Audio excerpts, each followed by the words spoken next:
This episode of Raoul's Adventures in Crypto is sponsored by the Token 2049 Blockchain Conference. Join over 10,000 attendees for this year's biggest crypto event at Token 2049 Singapore on the 13th and 14th of September. Balaji Srinivasan, Arthur Hayes, Tyler and Cameron Winklevoss, and over 200 others will hit the stage, joining the industry's most influential for an unforgettable experience ahead of the iconic Formula One Grand Prix race weekend. Singapore will transform into a crypto hub for a week from the 11th to the 17th of September with over 300 side events that make for unparalleled networking opportunities. Builders and investors at the bleeding edge of innovation will drive an agenda that covers the ever-evolving regulatory landscape, the convergence of crypto and AI, Web3 gaming, NFTs in the metaverse, DeFi, scalability, interoperability, and much more. To get 65% off the regular ticket prices, go to t2049.co/realvision. That's t2049.co/realvision and use code realvision, or click on the link in the description below.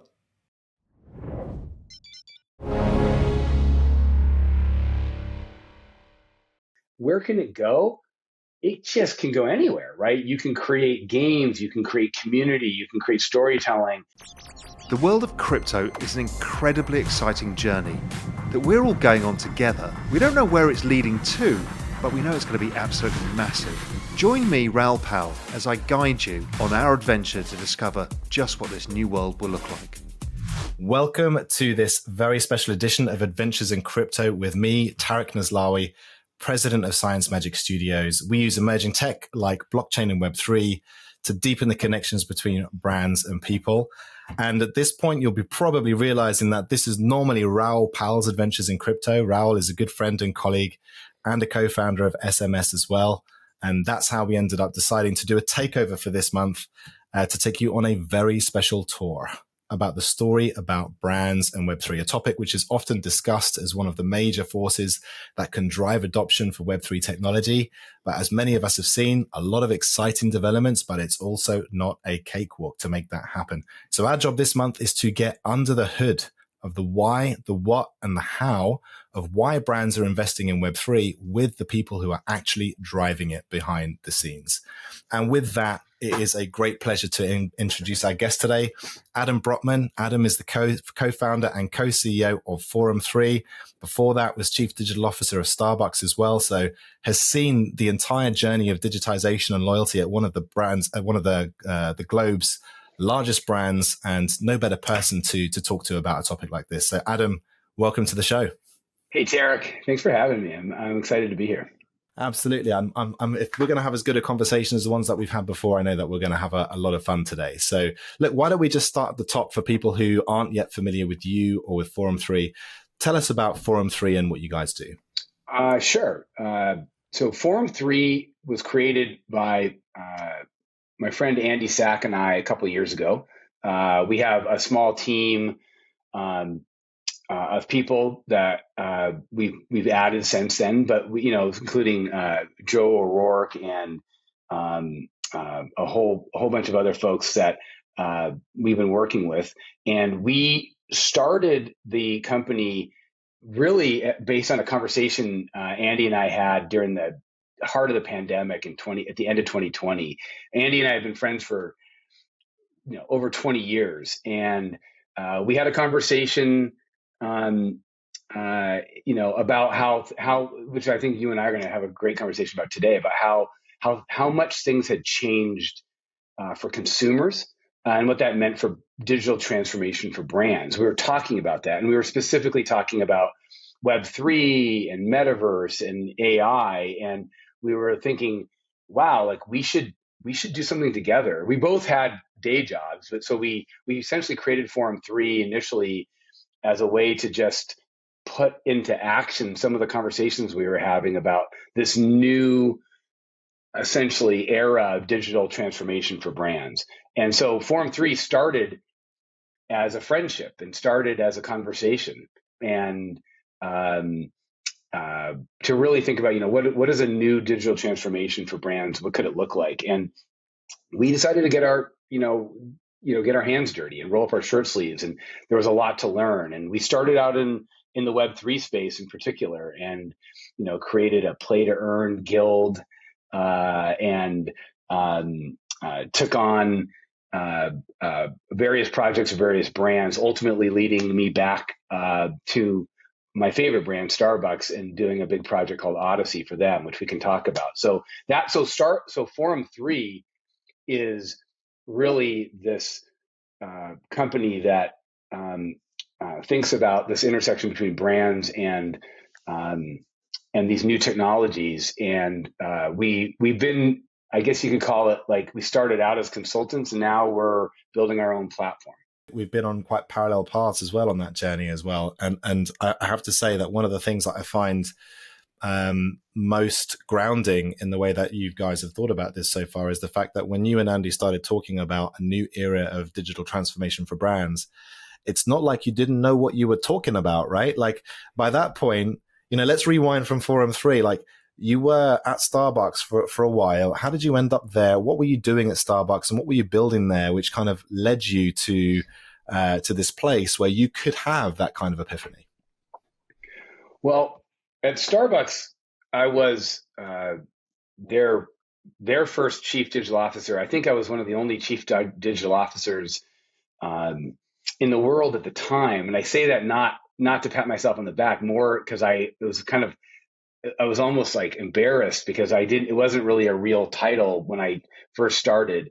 I came to Starbucks with this incredible opportunity to have a mandate to just help them build a digital strategy and build digital touch points with their customers in order to, build the brand and build relationships. And what came from that at my tenure time at Starbucks was this, incredible journey of building what Starbucks today calls their digital flywheel, which is really their mobile app and loyalty system and ordering system combined. And, we at Starbucks, we realized just how incredible this sort of social mobile cloud era back then, 2009, 10, 11, 12, kind of kicked that off.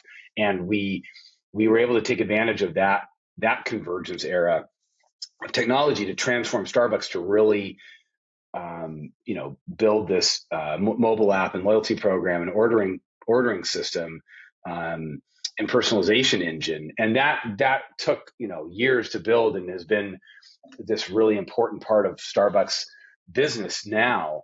And we saw that. I got obviously as chief digital officer, and my team and I had a front row view of that whole process. Left Starbucks when Howard Schultz left for the second time. When he left for the second time in 2018, I left and went to Jcrew in New York and was the president and chief experience officer and eventually the co-CEO of Jcrew there for a short stint, launched a loyalty program there, was able to sort of take advantage and leverage on my experience at Starbucks, going from Seattle to New York, and then came back to the West Coast and that's then the pandemic hit.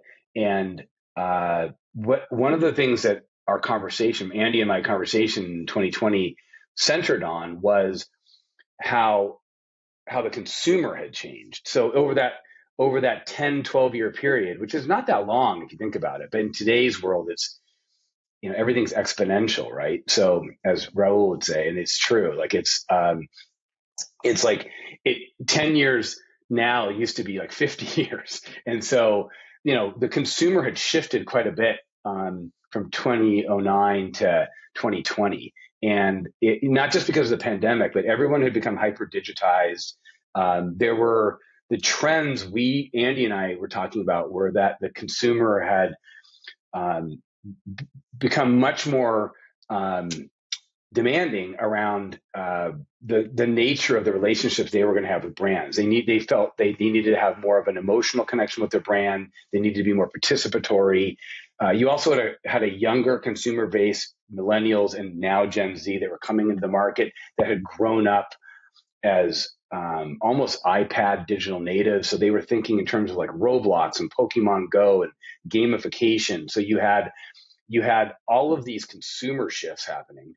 And we were talking about how at big brands, even Starbucks and Jcrew and the like, that a lot of what was digitally innovative and a lot of the digital relationships between the brands and the consumers had become yes, table stakes and very important, but it had become more transactional in its nature, had become less experiential, less emotional, less storytelling, less gamified. And so that was sort of the nature of the conversation we had, and a little bit of my background leading into that. And we were like, well, let's do something about it. Let's create a company and start experimenting. And we both had day jobs. Andy was leading a venture fund, a blockchain-based venture fund called Keen Capital. And he asked me, he said, why don't you get involved in Keen Capital on the side, and we'll create Forum 3 as almost a hobby sideline business, and we'll start, learning this stuff and figuring it out. And that's how Forum 3 really got going. Hey everyone, Raoul's Venture Crypto, it's really my flagship show. It's where I interview the best guests in the world, people you never get on another show. I think it's the best show in macro, crypto, and Web3 combined. In fact, that's what it does. It covers everything. But really, it's all about the revolution in Web3 and crypto. And I'd love it if you got it every week in your inbox. All you have to do is just click on the link below, pop in your email address, and you'll get notified every time it comes out. And you don't miss anything as you take my journey into the exciting new world of crypto and Web3. Thanks. So a quick question, actually. Why Forum 3? What's the significance of the word forum to you guys? Yeah, so it's interesting. It's a double meaning behind the history of the name Forum 3. So for starters, Andy and I met in a group called Young Entrepreneurs Organization. Many people have heard of YEO or YPO. It's sort of a peer-to-peer group for entrepreneurs. And we were together in the Forum 3 chapter of the Northwest YEO group. So we met in a group, entrepreneur peer-to-peer group, YEO, and our chapter was Forum 3. So we always would talk about Forum 3 in our friendship as sort of something that was historically significant to us. We also realized that community was such an important trend that we were seeing. We were seeing everywhere we looked, it was all about community. And it's an overused word. So we were like, you think about these new converging technologies of AI, metaverse, and Web3. And we just kept finding ourselves coming back to this concept of community. So we thought Forum 3 was a great name for the company. Well, I mean, it's definitely got a ring to it, and it's actually really nice to hear the backstory about how you and Andy kicked this off. And obviously, you have a very long history, and you could probably write a book about being co-CEO, which is probably not a mean feat in itself. But there's probably something quite unique about the culture in the company that would be built by people, two people at the top of that. But obviously, a great way to start something like this is on a strong foundation of trust, really, which I guess is the bottom of everything. Yeah, for sure. Yeah. Andy, by the way, Andy's a much more experienced investor than I am. And he would tell you, he was a successful entrepreneur in his own right, and then became a very successful venture capitalist.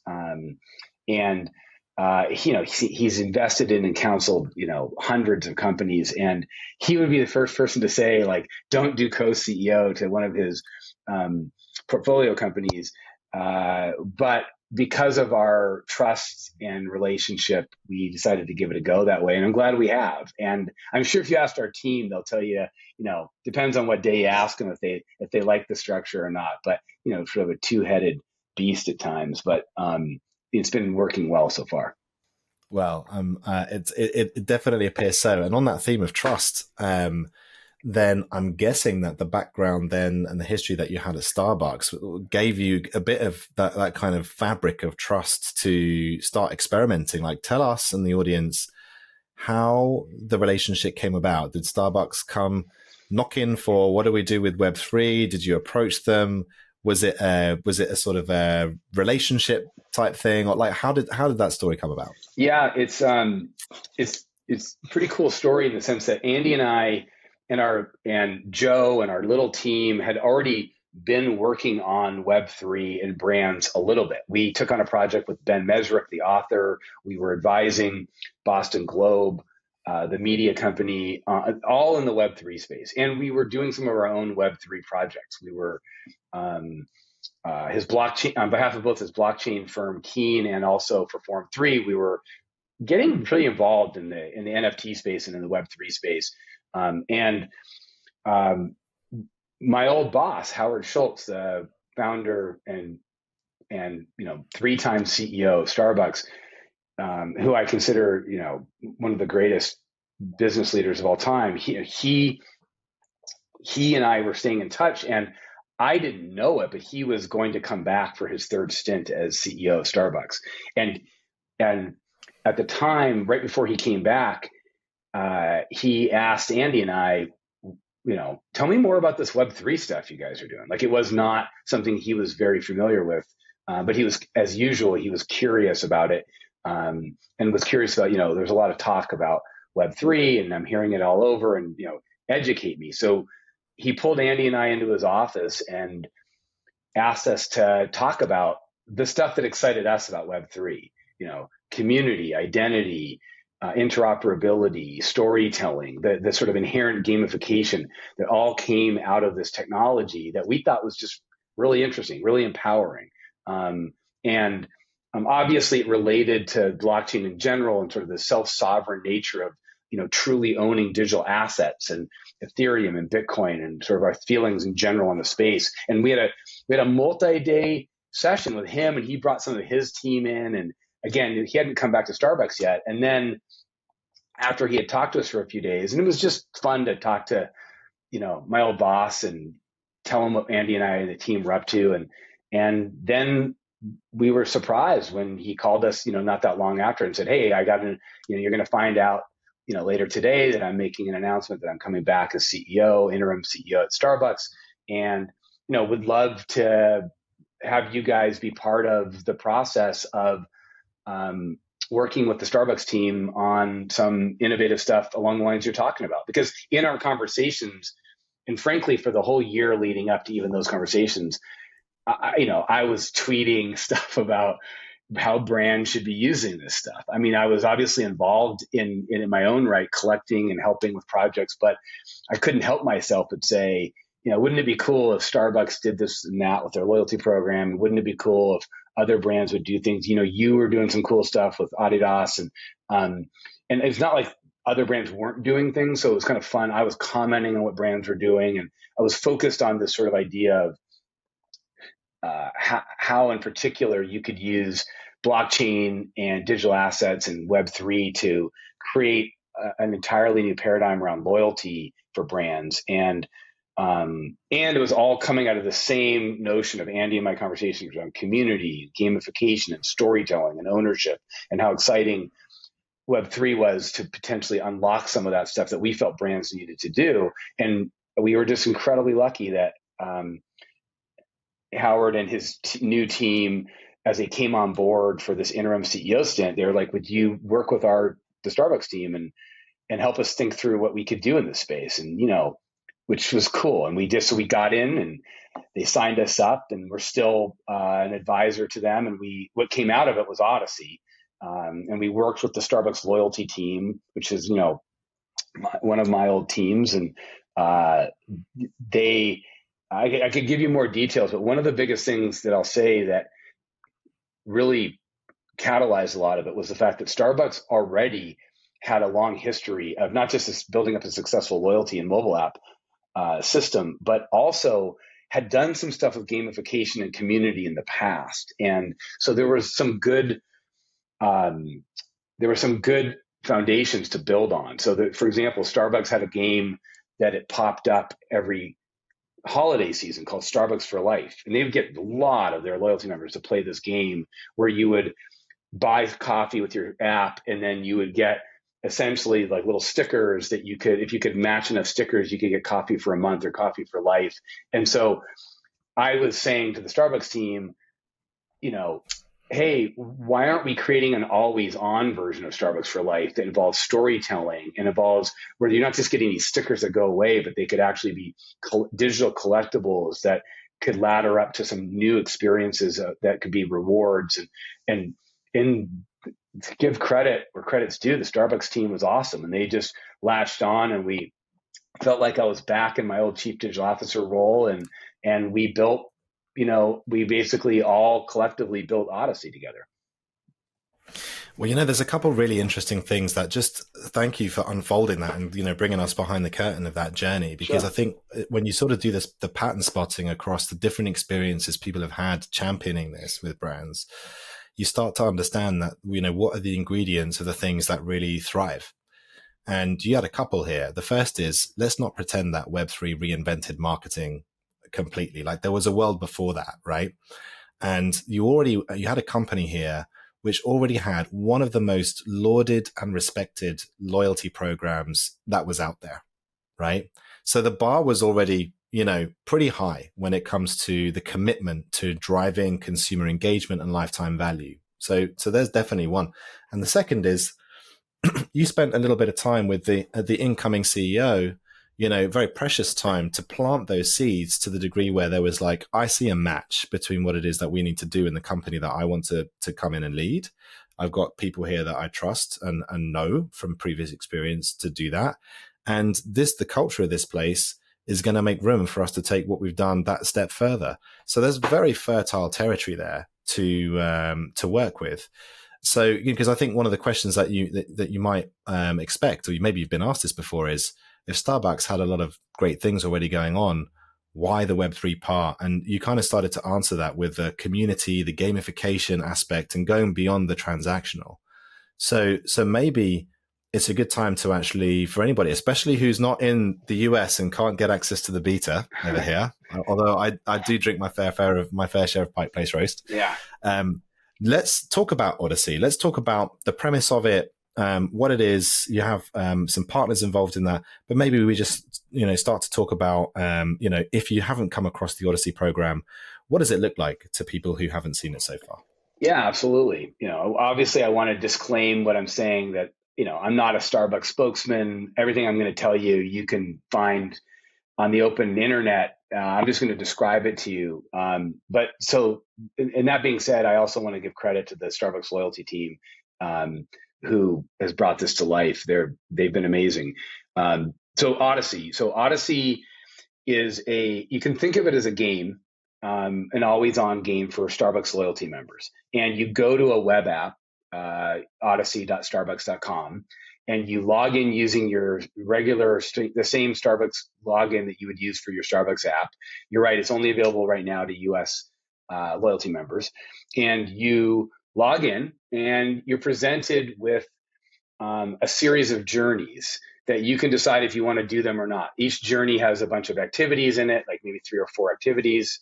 And the purpose of the game is to get as many points as you can by completing as many of these journeys as you can. Because if the more points you get, the more you level up. And the higher your level, a couple times a year, I think 4 times a year, if I'm right, something like that, they have these benefit selection periods, and you get to select a prize or a reward or an experience that you can't otherwise get if you're not playing the game. So it could be coffee for a month. It could be an exclusive coffee tumbler with your NFT, your unique NFT printed on it. It could be something philanthropic where you can, instead of getting something yourself, you could donate meals to feed homeless or hungry people. You could, there's physical merch items, there's free coffee, there's experiences that you can choose, and that's how you play the game.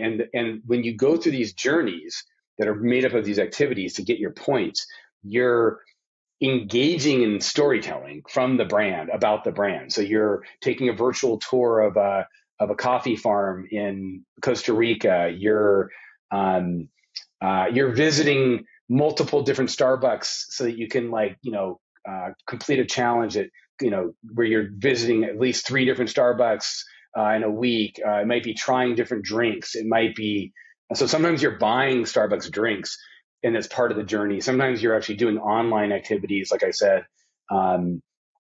Sometimes you're just making a pledge to do something for somebody else.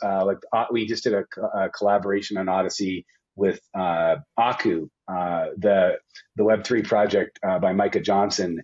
And so one of the activities involved, having to make a little arts and crafts thing around Aku after you made a pledge to do to inspire someone else in your life. So sometimes they're just like kind of fun and intangible and little things that make you feel good. They often involve buying some Starbucks coffee. They definitely involve Starbucks storytelling and Starbucks values and mission. And you do all that and you level up, and you can earn these great prizes if you get enough points. And there are what's happening as you're going through this, the Web3 part of it. So what about this has to do with Web3? Well, one of the rewards you're earning, besides points and besides the things that you can earn from your points, are these stamps. And these stamps are these digital asset collectibles that are on Polygon, the Polygon blockchain, and you essentially like earn them along the way. So as if you complete a journey, you earn a free stamp. And if you've done certain things, you might get a stamp airdrop to you. And if you want to, you can buy a stamp. So they have some stamps for sale occasionally. And every stamp comes with points embedded in it, and every stamp is a collectible in its own right.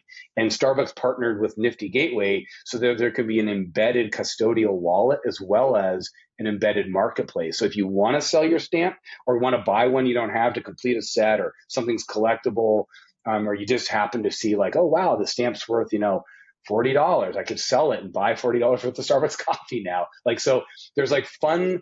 It reminds me a lot of like when I used to collect baseball cards and stamps and sneakers and stuff. Like there's a collectible community going on with a built-in marketplace, all built on top of a loyalty game that involves storytelling and exclusive prizes. So I mean, I'm really glad. So you did it in a fantastic order there. I know that this isn't the first time you told the story, but I think it was fascinating to hear you say, well, what about this part is Web3?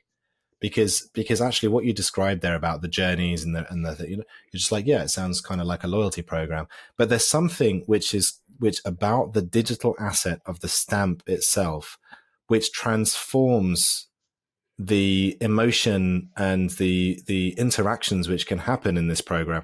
What is it that you think is so transformative about introducing the digital asset of the stamp, which changes the emotional connection here? Yeah, I love talking to you about this stuff, Tareq. So, because you're right, that's a great question. So I left out something important, which is community.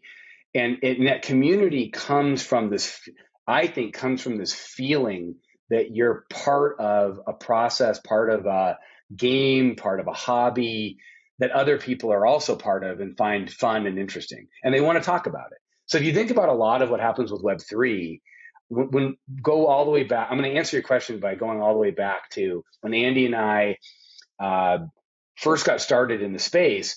Like we started, before it got hyped up, we started buying NFTs and being a part of these little NFT communities. And before all the hype and all the other crap took over, it was just pure fun. It was just like, it wasn't about speculation. It was just about like, oh, this is cool. Again, it reminded me of collecting baseball cards or collecting stamps or collecting sneakers. It was about just the fun of it. And yeah, but part of the fun of collecting and being a part of a community of other people that happened to care about collecting the same thing I was collecting was that I owned the thing I was collecting. Like, in fact, I don't think it's called collecting if you don't own it. I don't even know if that term applies if you don't possess and own the thing. So, but how do you possess and own something that's digital? It's hard. It's hard to get your head around it. It's hard technically.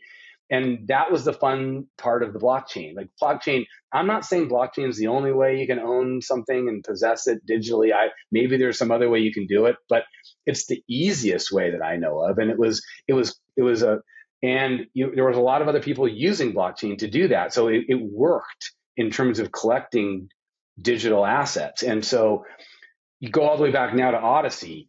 If you're playing this Starbucks loyalty game and it involves a form of digital collectibles that also you can earn along with your points, along with your cool prizes and rewards, well, that felt like a community. That felt like an extra layer of fun that comes with that sense of ownership of collecting and sort of discovering, oh, I wonder if I'm going to get this one, or I wonder who else has that one. I wonder what else I can get. And I want to see what you have. I want to show you what I have. And so Starbucks actually created a Discord for Odyssey and essentially created a real community around this. And if you ask Starbucks today, I think they would say that one of the best things that's come out of this whole thing, besides a, relationship driving, business driving, fun game layer on top of their loyalty program, is that because it involves digital collectibles, and now because of that involves community that wants to talk about it and is sharing their experiences and connecting with one another on the Discord, like they've created community too. So they've got community, they've got storytelling, they've got digital collectibles, they've created a game layer, they've tied it all into their base program, which allows them to basically, accomplish business goals and get consumer insights in the whole process. So it's created this ecosystem, but it's, if you don't have a digital collectible part of it, it's harder to create community, because that's sort of that thing that turns it into that like passion project, not just a loyalty project. There's definitely something intrinsically human about the sense of belonging and identity that comes along with ownership. And it's very difficult to decouple those, and it's very difficult to fake that in any other way. And I think one of the interesting things that in previous conversations that we've talked about, because you mentioned Nifty Gateway and custodial wallet, which I'd love to come back to the wallet topic as well, but the marketplace is quite an important part of that as well, isn't it? Because if I have a certain number of things, like firstly, there's a very practical thing. If I don't have all the ones I want to complete a collection and complete a quest, like I might have missed the window. So like I might need to go find somebody who doesn't want it to go get it. That's right. But you've talked a little bit about the importance of being able to put a financial value on something in order to create the actual human realization that I actually own this thing. That's right. Like how could I sell or trade something that I don't own? That's right. But from the outside, it also looks a bit like, well, marketplace is kind of financialized behavior. So yeah. Talk a little bit about, like, you said it wasn't about the speculation. It's not about the financialized behavior and collecting and flipping and hyping and pumping. It's really more about the community and the ownership side. So talk about the role of the marketplace in this and why that was such an important decision. Yeah, that's right. Because Starbucks has done a really nice job on Odyssey of making it so that the value you get from owning these stamps, either you got them for free because you completed a journey, or if you bought one, you got a bunch of points that are going to give you essentially like equal value on your prize or whatever they call it, the benefit selection criteria. Like they've done a nice job of being like, look, if you play this game and have fun, it doesn't matter what these stamps are worth. They've done a nice job of building a program that does not require or rely in any way on sort of speculation. However, to your question, when I'm gonna embarrass myself a little bit, but when I used to collect coins and baseball cards and stamps when I was a kid, I would go. I'm dating myself. Definitely pre-internet. I would go down to the little shop next to my house, in the little commercial area next to my house, and that's where I would look in the window and see what else was there and how much things were worth. And I would look at my little book of my cards and my stamps and my coins, and I would just want to, I'd be intrigued to know like something was worth something. Like it was making that, you said it was making that emotional and intellectual connection, both to the fact that these things that I own and were collecting were really mine, and they might have had some value. And I never really sold. I may have traded some and sold some, but I mostly bought from that little shop and sort of did research. And so the purpose of the marketplace, in my opinion, and why it was so important to build it into the Odyssey experience, was so that you could have that first for a lot of non Web3 natives that were going to play this game and are playing this game. They could go, oh, you're kidding. Like this little stamp I got that I think is fun and cool. Maybe they thought of it as like a badge from Foursquare back in the day is how they related to it. But they're like, no, wait, I actually see there's this built-in marketplace, and I see it's worth $20 or something.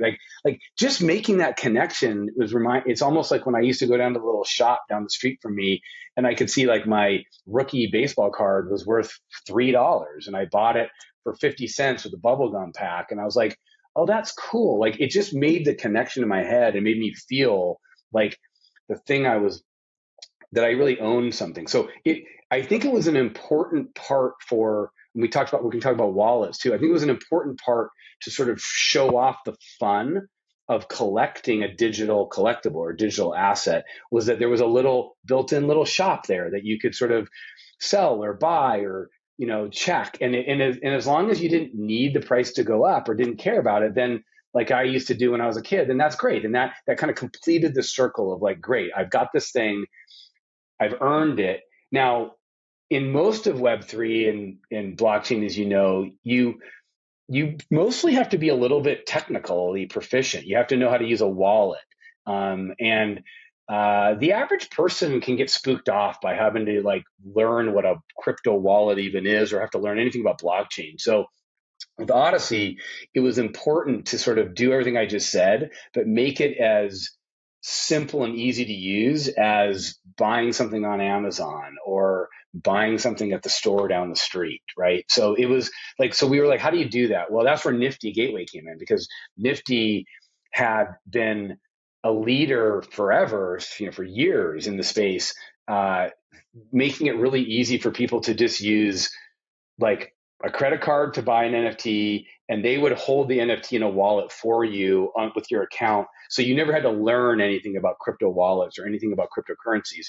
But what was great about Nifty is that they were this great, you could almost call them like Web 2.5. They were this great company for understanding and believing in the Web3 ethos and then blockchain and in the power of like self-sovereignty and interoperability and all the benefits that come from cryptocurrencies and blockchain in general, but without forcing that on you in order to be able to have the fun and joy of collecting a digital piece of art or a collectible. So what they did is they would hold it for you in this thing called a custodial wallet and let you use your credit card. But if you wanted to, you could transfer it out into your own crypto wallet and vice versa. So they were this really neat, almost gateway, hence the name, I guess, to like Web3 for normal people like myself when I got into the space. And so we thought they'd be a great partner to come in and allow for the sort of the wallet functionality and the marketplace functionality that was necessary for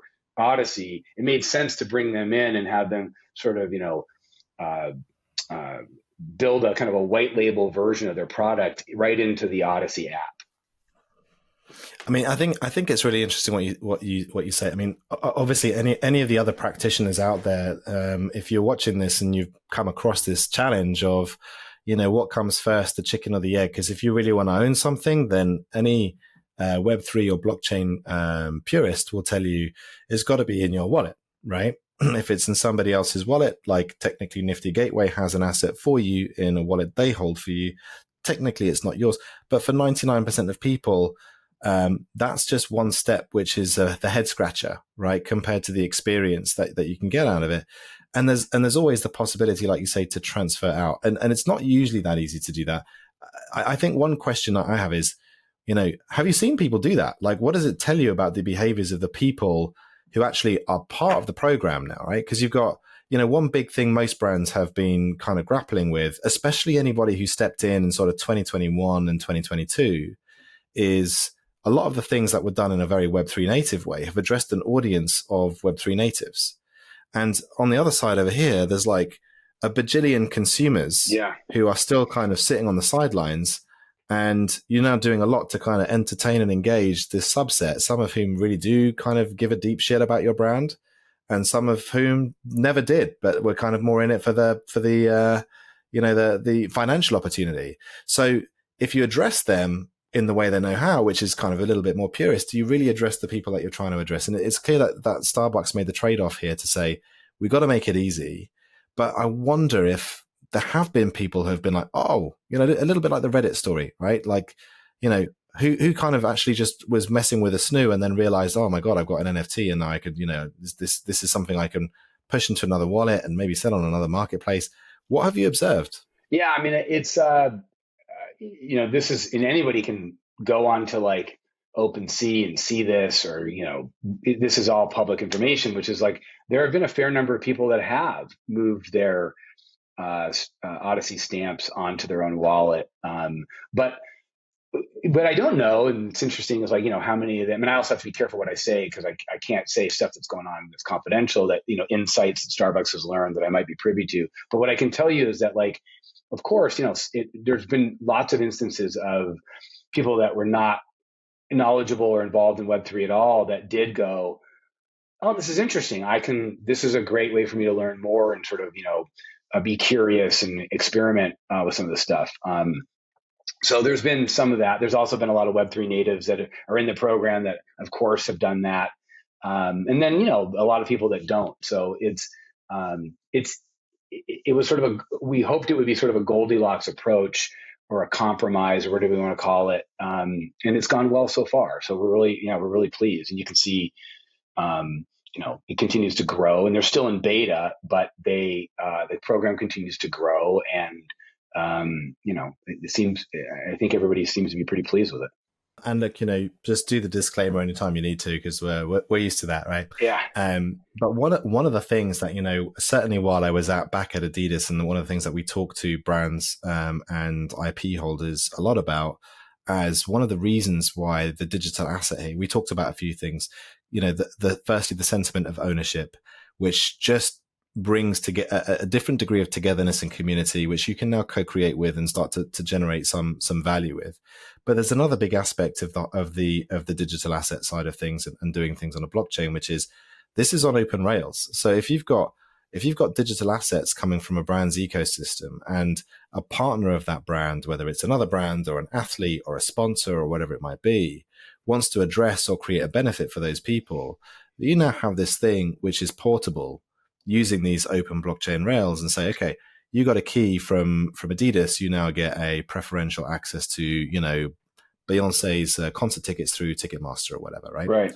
And you're seeing that happen with these token gated experiences, like, on Spotify, Shopify now has that ingrained and stuff. And so the brand partnerships aspect seems to be one of the most powerful sides of the story, although maybe still a little early for people to kind of super get their heads around. But to be able to really do that, you got to take the asset with you at some point, right? Like, you have to be able to take your key and then put it in another door, which may not be, inside the same custodial ecosystem created by a Nifty Gateway, for example, right? So if there is an intention down the line that the most loyal Starbucks consumers may also have benefits outside, what do you think? What do you think that setup potentially means for that? Is that an obstacle? Is it even something which is under consideration? Is it just we cross that bridge when we get there? What are your thoughts on that? That's a great question. Well, first of all, the question isn't whether you can still do it with the custodial solution, because you can. It's just you're doing it in a Web 2 way. So what you can do, for example, is now you basically have, I'm going to nerd out here technically just to answer your question. So you've got, if I own an asset, but it's being held for me in a custodial wallet, a digital asset in a custodial wallet, the custodial wallet company, in this case Nifty, or a combination of Nifty and Starbucks, it's associated with an account. By definition, in order to pull off a custodial digital asset solution, you have your asset is associated with an account versus an individual wallet, right? Because it's in an omnibus or in a broader wallet. So then it's not hard to say, okay, anyone that they still know who owns the asset. They can still asset gate or token gate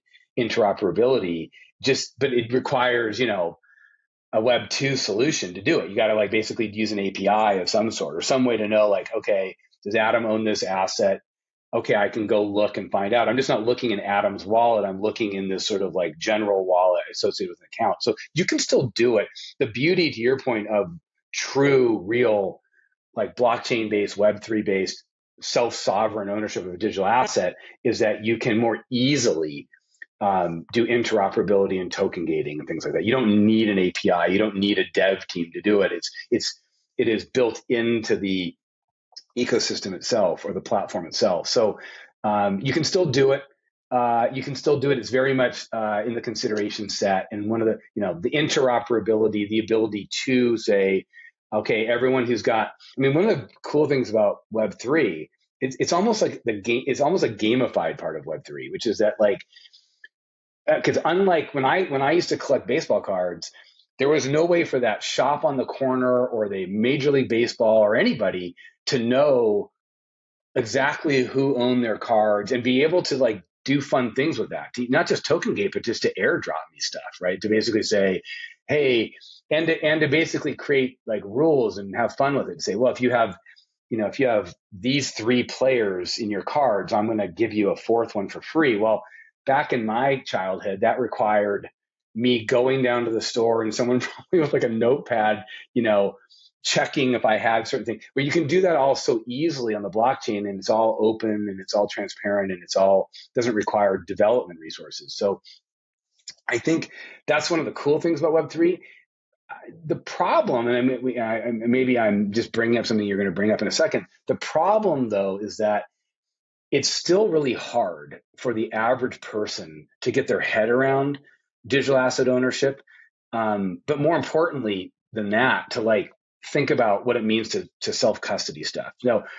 It's, by the way, I think there's a magic to self-custody. I love doing it. I think I encourage people to not be afraid of it. And there is a truth to not your keys, not your crypto, like saying. However, there's a reason why a lot of people use Coinbase to buy Bitcoin or Ethereum, right, as opposed to using a wallet. I think those people believe they own it, but they're right. They're not self-sovereignty owning it. And there is a real reason that you should really think hard about the benefits of self-sovereignty. But what it comes with is like a really complicated user experience still, in my opinion.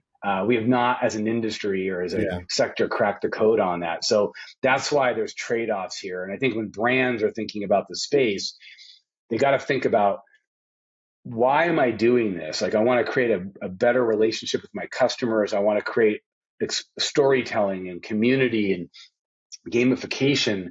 And Web3 can be really helpful in those ways, but it doesn't matter if nobody can use it. So, or the average person can't use it. So that's sort of the challenge, I think, that everybody's still kind of working their way through. And now you see a lot of experiences where it's, you can, connect with your wallet, or you log in, create an account and log in, and we'll do it the other way for you. So that there's, you get to kind of pick your own adventure with respect to custody, which I think is, certainly in some of the experiences that I've been taking a look at more recently, is reducing that barrier and getting a lot more people involved, which is not a bad segue, because, now we talk about Starbucks in being in Starbucks Odyssey being in beta. It's definitely one of the most mature programs out there by now. Like you said, things are getting exponential, and like a year is like a really long time right. in this space. Let's maybe have a start thinking about what might lie ahead here, right? Like, you gave us a bit of a picture of like all the different journeys, the different ways this can be gamified, the different combinations of journeys which might unlock a next thing. It's like you're almost constantly evolving this always on game that you were talking about in the very beginning, right? Which is quite a different skill set to, running a basic loyalty program or making and selling coffee, right? Like there's now this kind of like, there's quite an operation to keep that level of engagement going. It's like almost Starbucks in a way is becoming an entertainment business in this narrow aspect. How do you think about like the scaling of this with respect to, Starbucks? I don't know how many millions of members there are on the rewards program, but it must be millions. Yeah. To get from this beta to those, do you ever expect that it'll be the majority of Starbucks customers that will be engaging with something like that? And if not, like what's an interesting scale, and how does the sort of the operation behind it, how big does this need to be for it to become something which just like lives on forever and becomes the new normal? It's a great question. And I think, kudos to Starbucks. I think they're willing, they've always been willing to experiment and learn. I mean, when we built the mobile app, we had no idea.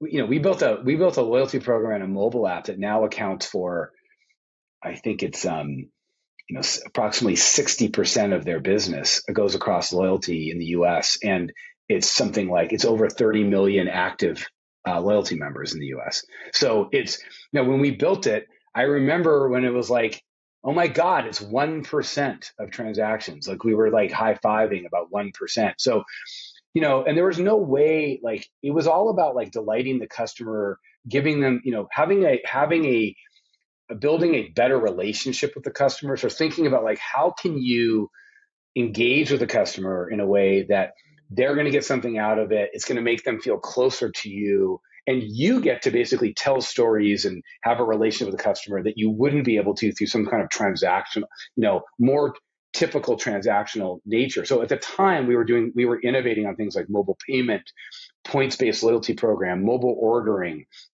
We were doing all that, but that felt magical compared to, I walk into a card and I swipe a plastic credit card and I don't get any points and I have to wait in line. And so to go back to your question, like, then we evolved to mobile ordering and mobile payment and a digital loyalty program, earn and burn loyalty program that became the majority of Starbucks customer transactions. Like, how do you go the next level? And so Odyssey is an example. It's not, maybe it is the answer forever, but it's an example of building upon that. So think about it. Odyssey is built on the Starbucks loyalty login credentials, right? They didn't have to do anything new to incorporate purchases and gamifying purchases and storytelling around purchases into their experience, because you already had the login. It could know where you bought something and what you bought. And so that was not just beneficial to Starbucks, it was beneficial to the customer. So for example, Starbucks Odyssey, the latest journey they just released just now, is called Going Places, okay?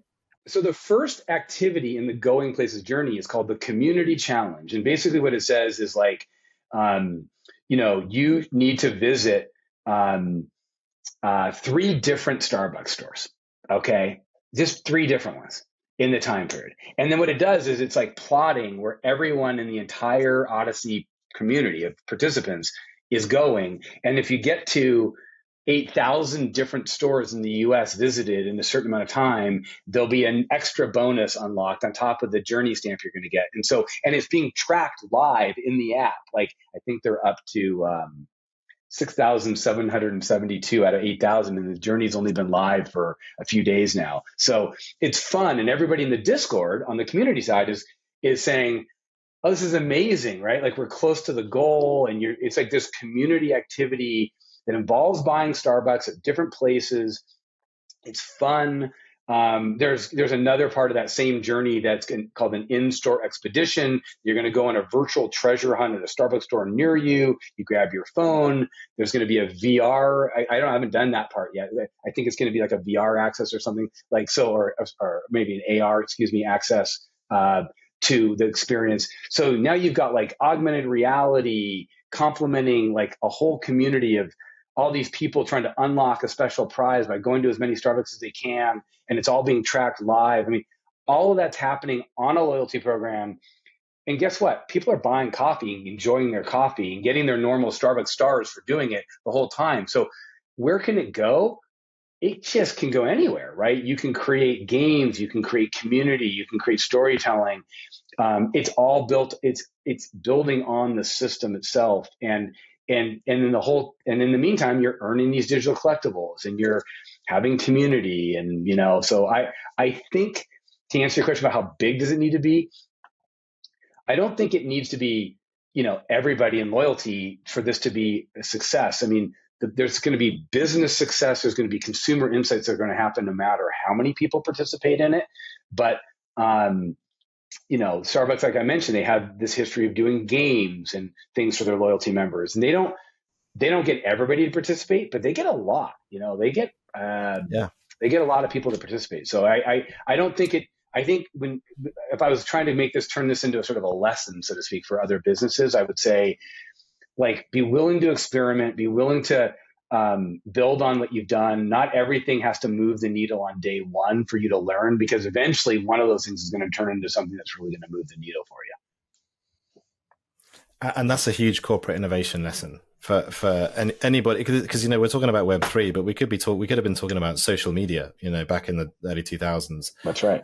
Or we could have been talking about actually the websites and e-commerce, a little bit before that. That's right. And the same thing would apply, right? Attitudinally, the same thing applies.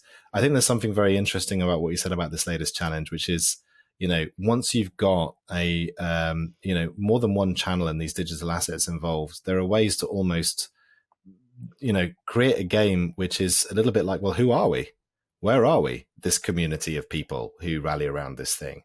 And, oh man, like we've only got 1,228, mental arithmetic, can't resist it, whatever it is, stores left to get. Where are they all? Right. And now we've got people like, pimping out the store in like, Roanoke, Virginia or whatever. So Tareq, sorry to interrupt. That's happening on the Discord. Yeah. People are comparing notes to be like, and they're creating Google Sheets on their own and trying to figure out those 1,200 that haven't happened. And they're sleuthing it out. Hey, do you know someone near there? Like, tell them to go and join the program and get them on the beta. Yeah, exactly. No, I think that's fantastic. And when I asked the question about how big does it need to be, I'll confess it's a little loaded.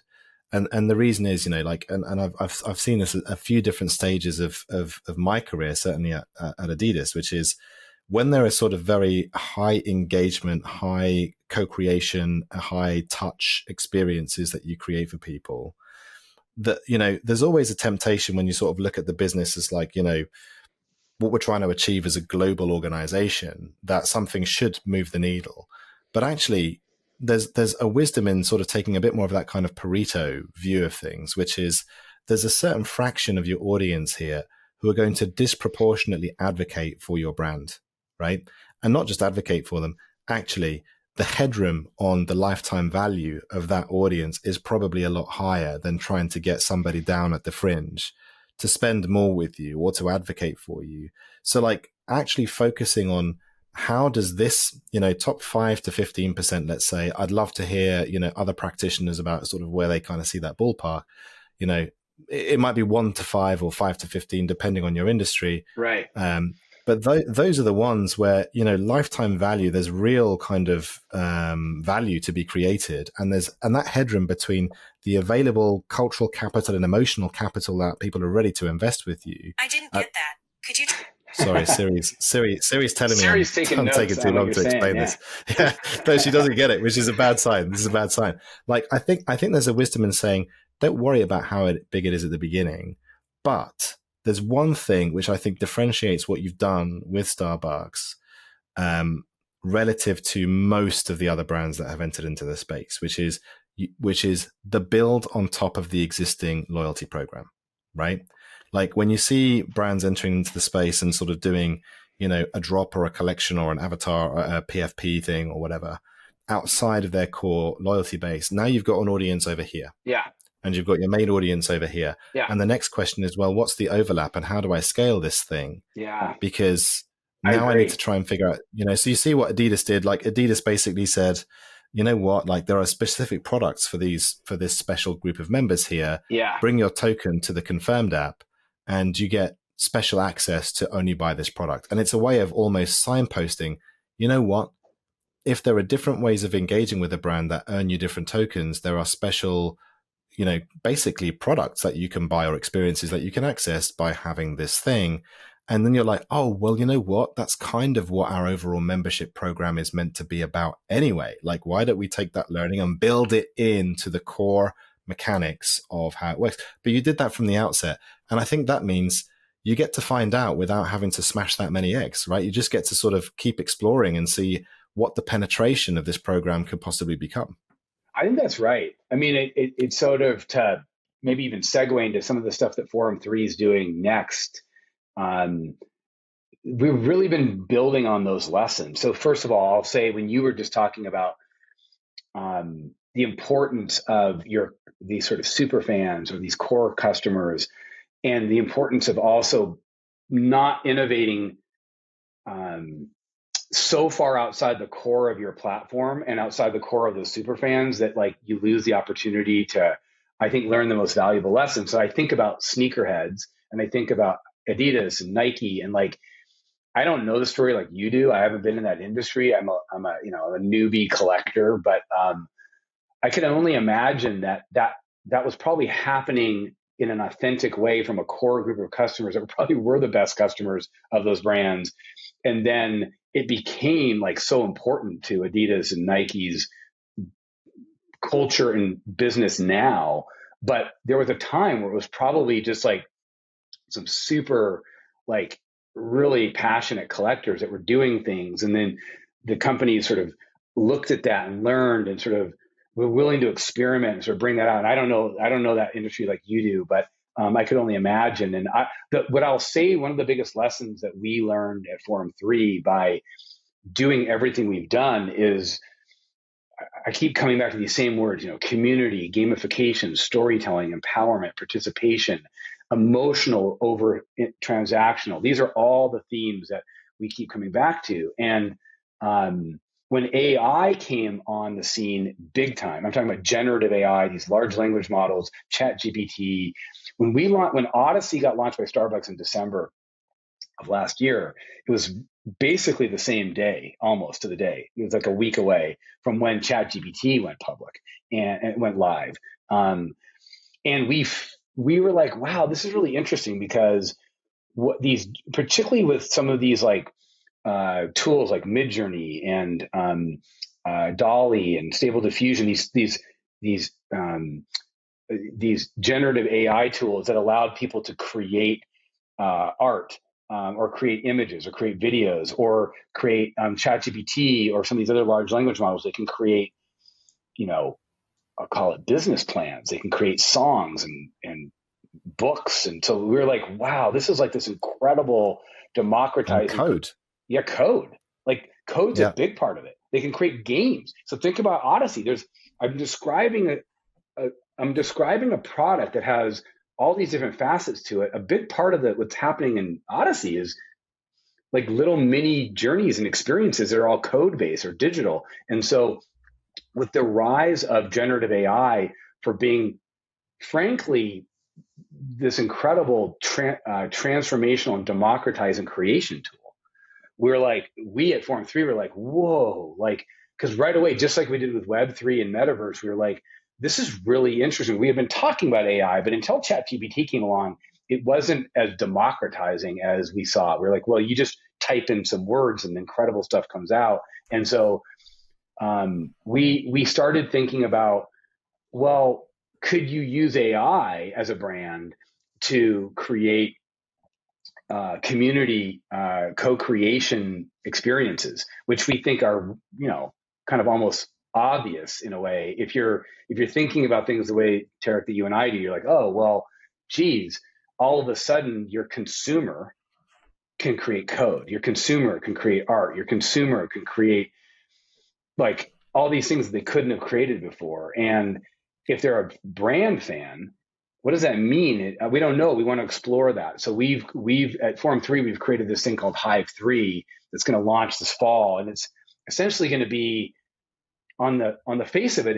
It's an AI competitive league for AI creators to compete against briefs. So we'll say either a real brand or we'll do a mock brand brief and say, okay, community of creators, almost like an esport, and say, all right, you're going to create, the contest is to see who can create the best whatever this week.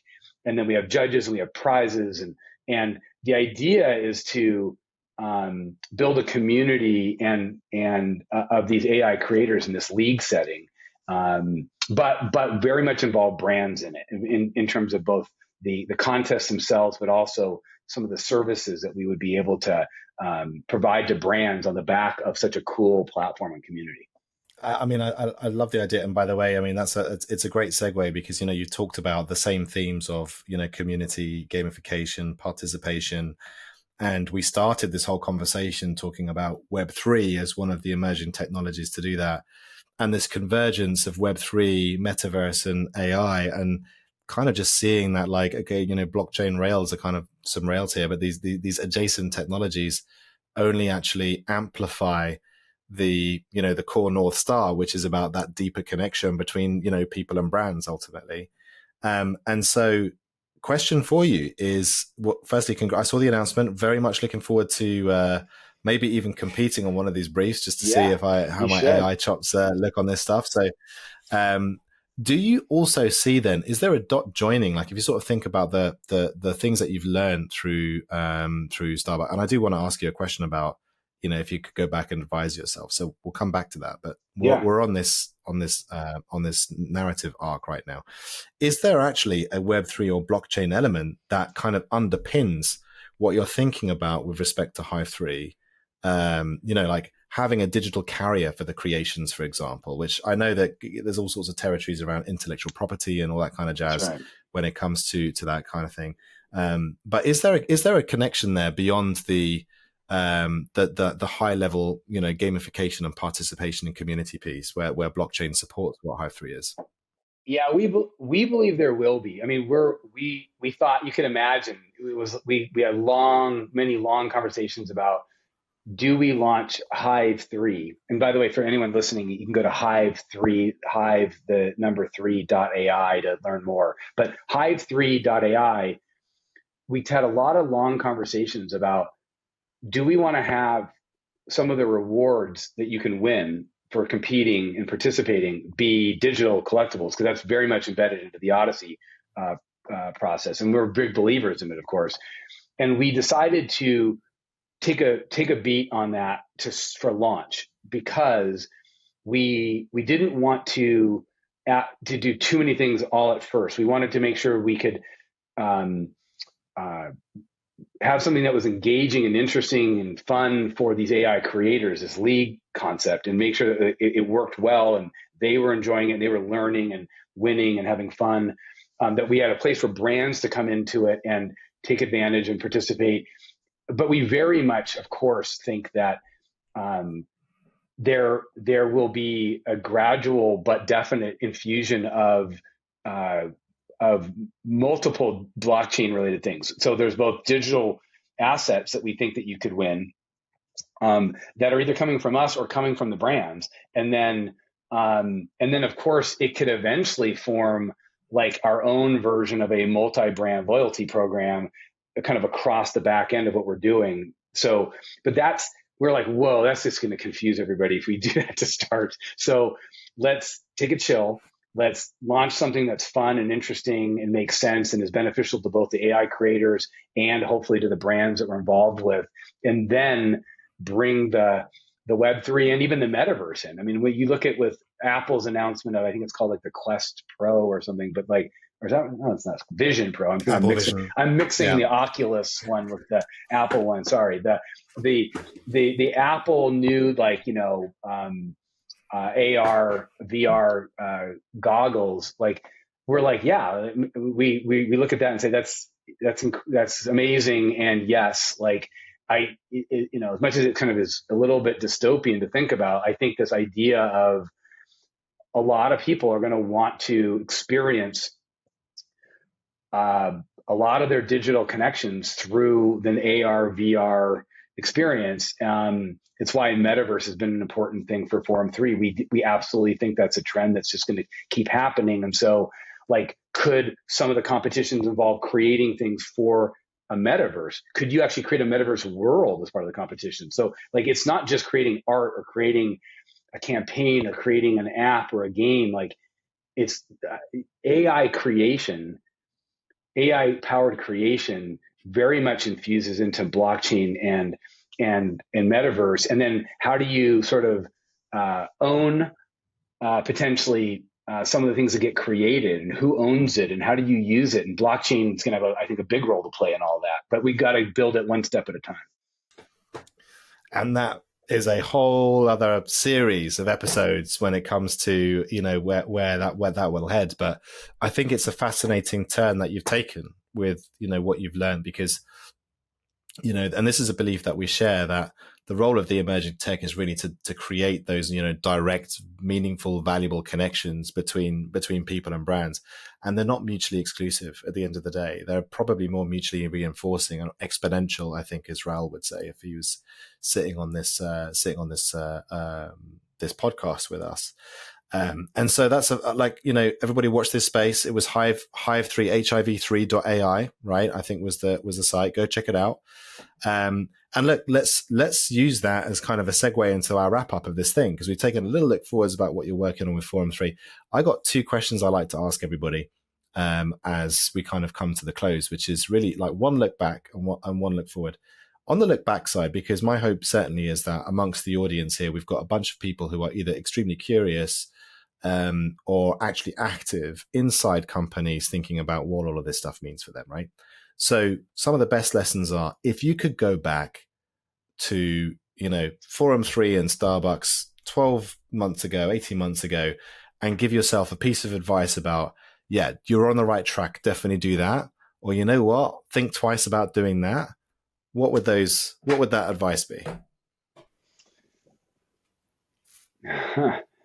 I mean, there's been a lot of lessons learned. So it's funny because you like think back and you're like, oh, what were those lessons? I mean, I feel really proud of what Starbucks has done here, and so there's no obvious ones. I mean, there's little like technical ones that you could have cleaned up, and if anything, I think just sort of probably touting the vision a little bit earlier and a little bit louder, because I think they've done a great job of it now. I think that's one lesson learned, was like explain like some of the journeys that are coming and explain what's happening, because it was so new, and I think they've done a great job of that. So I think one lesson learned I would tell myself is just like, the more that we could talk, we at Forum 3 or Starbucks could talk about, why they're doing this and the community benefits of it and sort of how it can shape up, I think is something that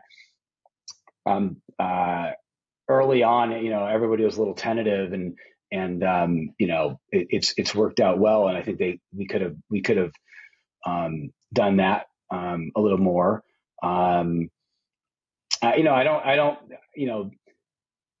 I also think you can't, in hindsight, and again, hindsight's 2020, I don't think you can understate just how important it is to sort of bring the consumers along that don't know about or care about digital asset ownership, but don't let that discourage you, because we've seen that once people sort of get into it, have never been a part of it, they love it. And the same reason all of us that are into digital asset ownership and blockchain and Web3 and we believe in it, like, I mean, outside of speculation, there's still a magic to it, and there's still a lot of power to the ethos of it. And you got to be patient, and you got to get through that. And I think we've all been through some pretty rough seas in the last 6 months in the last year of, the space being in such a tough spot from a narrative perspective, but it doesn't change the fact of what got us excited about it in the first place. And I feel like that's something I would have said back too, to be like, don't forget, like,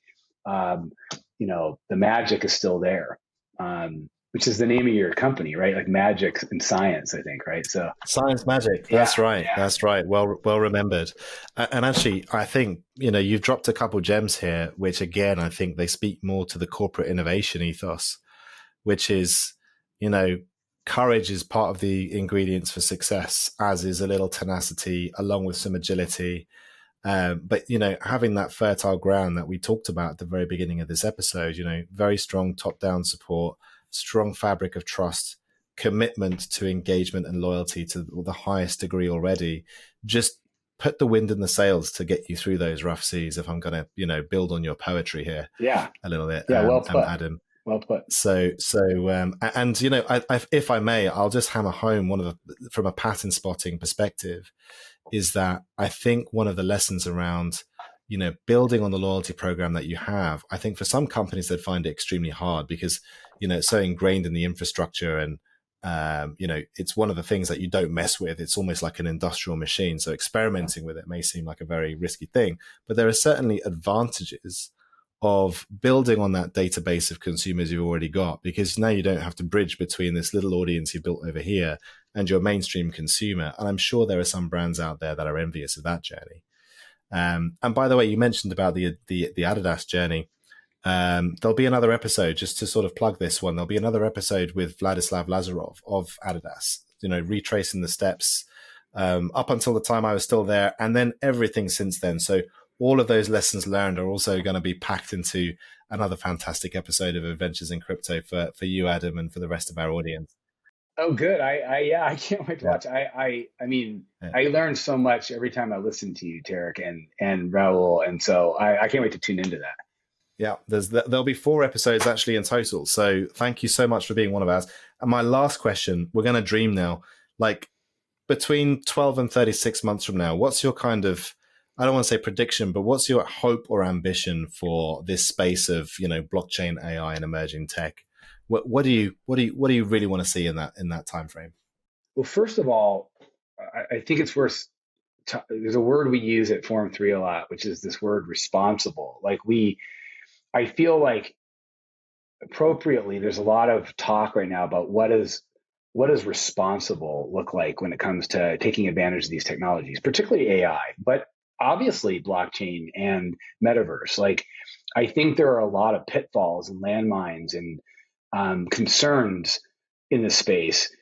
And I'm not going to end on a downer, I promise. The reason I'm saying that is because when I think about the next 36 months, it's kind of like we were just talking about.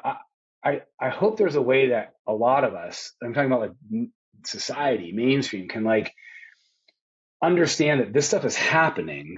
So how do we take advantage of it, but also at the same time, realize that people can get hurt. Bad things can happen, but it doesn't mean that you just sort of sweep it under the rug and pretend it's not happening. So so we talk a lot about we're really keen on figuring out what does it mean to responsibly use AI for image creation or video creation or otherwise. And there's a lot of reasons to have to be concerned about that, but that doesn't mean we're not experimenting with it and thinking about it and trying to find ways that are brand safe. My guess is that brands right now, when they look at blockchain, when they look at AI, when they look at metaverse, they're like, wow, I kind of know I need to get smart in this area. I kind of know that's where the puck is going, but I'm tentative because I either don't understand it, or there's legal concerns, or there's ethical concerns, or there's media narratives. And I just kind of hope that we can all sort of keep our wits about us and have an open mind on both sides to recognize the pitfalls and the realities of what are the watch outs and what are the problems, but at the same time understand that genie's out of the bottle on this stuff. So we need to sort of talk about it and figure out ways to do it. And I in working with brands, what's great in a way is that brands provide a good bar, because brands are conservative and brands are appropriately careful, and so if you can do things that are brand safe, I think or try to anyways, in general, that kind of is a nice bar to try to hit, which is get your hands dirty, experiment, but do it in a way where you're trying to be as responsible as possible. So that's my hope, is that we go from this, I'll call it sort of polarizing state of affairs, to one where people are recognizing that it's happening. So let's figure out how to do it in a way that's the most responsible, in a way that's the most fun and then beneficial. I think that's a fantastic thought to finish this out on, actually. And I'm sure that's on the minds of a lot of the people watching this, and a lot of people who are trying to figure this out, whether it's from marketing or finance or digital innovation or just at the C-suite,